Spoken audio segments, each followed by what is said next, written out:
So welcome back to Pumping Pros and Cons, and today we're going to talk about the Medela Swing Maxi, which is a pretty common offering through DMEs if you're utilizing your insurance for a pump in the US. What do I like about this pump? Well, it's small and it's portable. You can see, again, I wear a size small glove, and this thing is the size of my hand. It's a little round shape.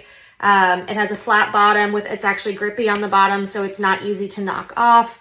Comes with a little loop. I've seen a lot of moms attach a lanyard or a carabiner to be able to clip it to wherever on their body to make it truly portable. The pump now comes with the offering to get it with cups, collection cups, the Medela collection cups, or its standard flange setup.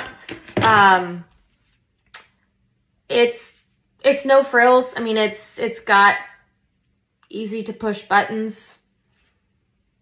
All right, that's about it. Cons. What do I not like about this pump? The list is a lot longer, unfortunately. So this pump is not a primary pump. And what does, again, that mean? When we talk about our pumping vocabulary, primary pump is a pump that you could use all the time as your workhorse, especially if, let's say, you're pumping more than 3 times a day or you're an exclusive pumper. Unfortunately, this pump only offers 2 mode options. You have your massage or stimulation or letdown, because all of those words will get used interchangeably mode. And it has a lot of suction options, like vacuum options for that mode, which is a little different than most other pumps on the market. And honestly, I think it's a little bit overkill. And then it only has 1 preset option for your expression mode, with the option to increase your vacuum strength. For most moms, I just don't find that works well, that being able to customize and pick different cycles based on what your body responds to is best. Other thing I don't like about this pump, we just have buttons. A lot like the updated Medela Pump and Style Max Flow, they've got this same button situation going on where you have no idea what strength you're on, what vacuum strength you're on. You have no idea what mode you're on other than a little light indicator, which again, come on, stop cheaping out. All the other pumps in the market have moved to these great screens that make it super easy for a mom to know what settings she's on, if she needs to go up, if she needs to go down. Stop cheaping out, Medela. It's not cool.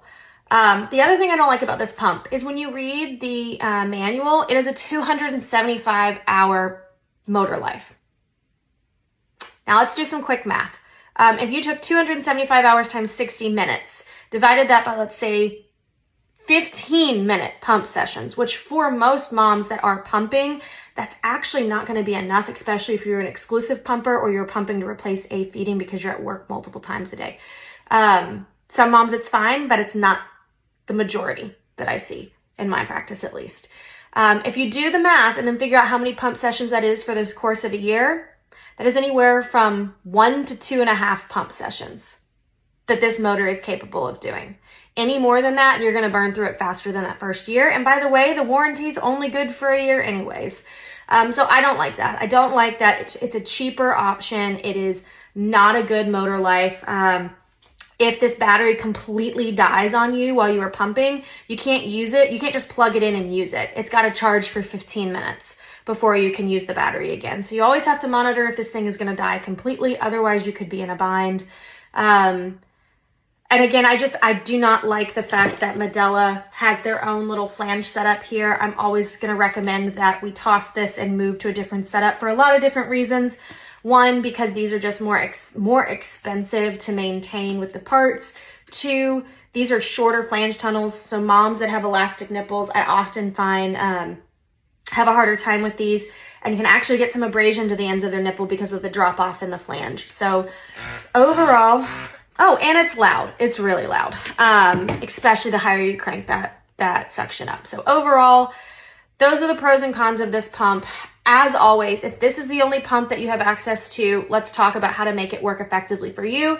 If this is the pump that you currently have and it's working well for you, feel free to ignore everything that I said. But if you're having troubles, absolutely reach out and let's talk about in a consult how to make this work better or options for a completely different pump if needed. So hopefully that is helpful. And now you know a little bit more about the Swing Maxi.